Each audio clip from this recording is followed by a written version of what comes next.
Mas volta um pouquinho pra gente. Lá em Araxá, você ficou até que idade? Eu fiquei até uns 19, 20, acho. E aí fui direto pro Canadá. Ser cleaner. Sabe? Faxineira.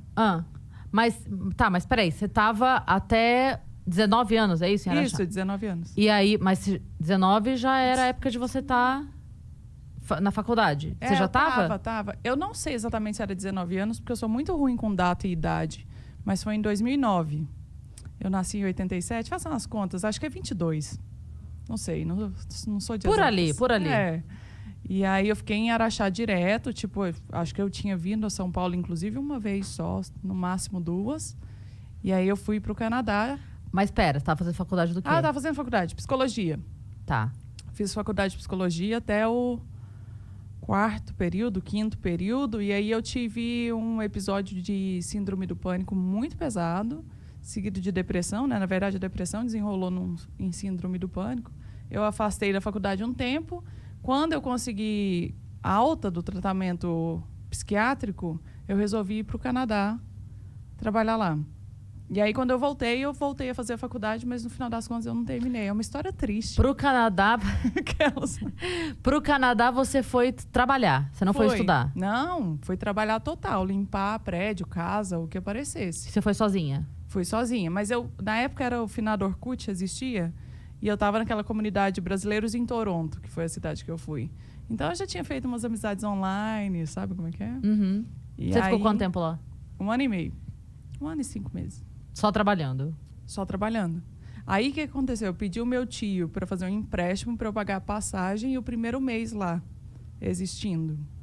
E aí, dentro desse primeiro mês, eu precisava arrumar um emprego para pagar essa dívida que eu tinha deixado aqui. E continuar vivendo? E continuar vivendo. Mas eu tinha passagem de volta dentro de um mês também. Então, se desse tudo errado, eu virava as costas e vinha embora. Mas acabou dando certo. Eu, inclusive, de início, trabalhei em 3 empregos diferentes. Eram durante o dia até umas 4 horas. E você era o pai do Chris? Isso, sou eu. Então parece. E aí... E, Tati, dava pra ganhar bem fazendo o que você fazia lá? Dava, ó. Eu saí daqui, eu fazia faculdade e eu trabalhava como auxiliar administrativa numa rede de farmácias. E aí, quando eu ganhava R$500, era o salário mínimo naquela época, 400, era pouco.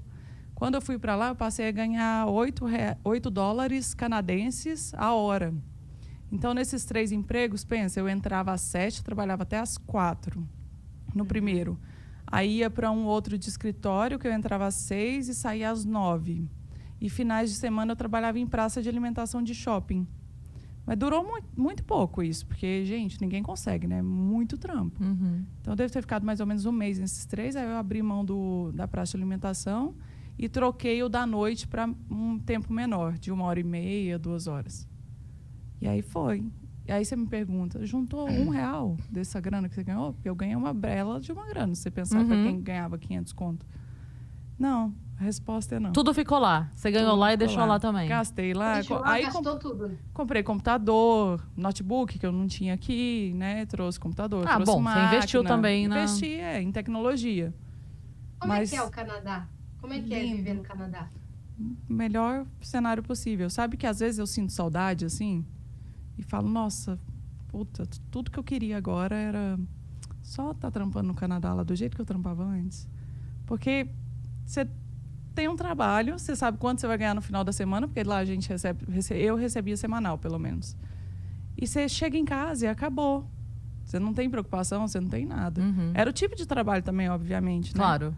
Mas a qualidade de vida era muito boa. Muita gente fala assim, mas lá faz menos 40 graus Celsius no inverno e tal. Realmente faz. Eu peguei pouco menos ou pouco mais que menos 30. Mas tem uma infraestrutura excelente. Eu tenho uma grande amiga minha que mora lá. Ela foi pra lá e, enfim, encontrou o amor da vida dela, casou, tá com um filho, tá feliz da vida. E ela fala assim, Cris, é porque a gente fala assim, menos 40, a pessoa fala assim, meu Deus! Ela falou, mas depois que passa de menos 10, é tudo menos 10. É menos 10 pra caramba. É só... Ela falou assim, porque chega um momento que, assim, tem calefação, tem não sei o que, a pessoa tem estrutura pra ficar. Então, ela falou, não tem muito essa coisa de menos 10 pra menos 40, você... Tá, é tudo bem, mas você tem a estrutura pra pra Tem, suportar total. aquele menos 40, né? O Toronto, especificamente, tem caminhos subterrâneos que cobrem quase todo o centro da cidade. Então, você vai pegar metrô e precisa resolver alguma coisa, e aí tem loja, supermercado, farmácia, tudo dentro desse caminho subterrâneo. Então, quando está muito, muito frio, você não precisa necessariamente sair na rua. Eu morava muito próximo de um ponto de ônibus, então eu saía de casa, sentia frio por, 2 minutos, entrava no ônibus que tinha calefação, o ônibus entrava dentro do metrô, que também estava quente, e aí acabou. Sentia muito pouco frio. Em termos, assim, de estrutura de vida, o que você sente mais diferença do Brasil pra lá? Putz, não sei te falar, porque as condições que eu vivia aqui são diferentes da que eu vivi lá. Porque eu saí da casa dos meus pais para ir morar lá e dividir casa. Com o que era amigo, virou namorado. E depois virou casamento, e depois virou chifre, e depois virou...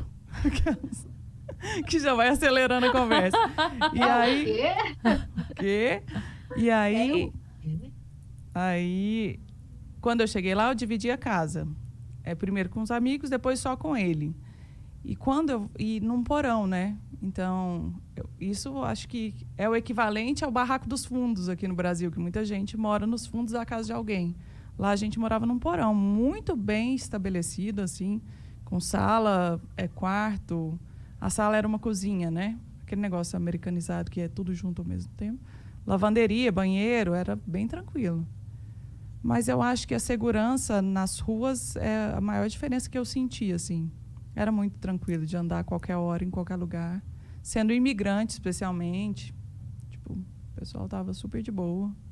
Isso, você nem tinha pensado em fazer o blog, não Nada. trabalhava com internet. Não trabalhava com internet, A sua ideia era voltar pra faculdade ou era nem isso? minha ideia era voltar. Só pra te falar, uma vez eu fiz um evento e tinha uma mulher alemã que estava morando no Brasil já há vários anos, não vou saber quantos, mas tipo uns 6 anos, assim, era um período grande. E eu perguntei pra ela o que era mais diferente quando ela voltava. Eu falei, agora você tá habituada com o nosso dia a dia. Eu falei, o que acontece quando você volta? Ela falou, olha, o mais engraçado é meus amigos tirando sarro de mim, porque eu paro nos semáforos e fico preocupada em olhar Se tem alguém atravessando. se tem alguém vindo pra assaltar, entendi. Então ela falou, eu paro no semáforo e fico olhando, eles ficam assim, o que você tá olhando? Eles ficam rindo. Porque eles acham engraçado a minha preocupação de achar que vai vir alguém. E não vai vir. Quando eu tô lá, a gente sabe que não vai vir. Enfim, é um outro estilo de vida totalmente diferente, né? Assim, a cidade que eu morava era bem tranquila. Ainda é tranquila hoje em dia. Araxá, da onde eu saí. Uberlândia é um pouco mais complicado, mas ainda assim é bem tranquilo.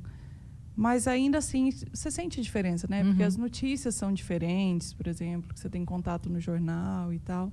Mas o mais louco é que eu fui sem saber falar um A, né? Eu acho que é a história de muitos brasileiros. Sério? Na real. 000? Eu sabia falar meu nome, né? My name is Tatiane. Com sotaque brasileiro, português. Tatiane. Eu queria que as pessoas... Não tem, né? Hoje em dia eu já saio, a pessoa pergunta meu nome e eu falo, sei lá, Tati só, que facilita. E aí a pessoa fala Tati do jeito dele. Tati. Espirrando.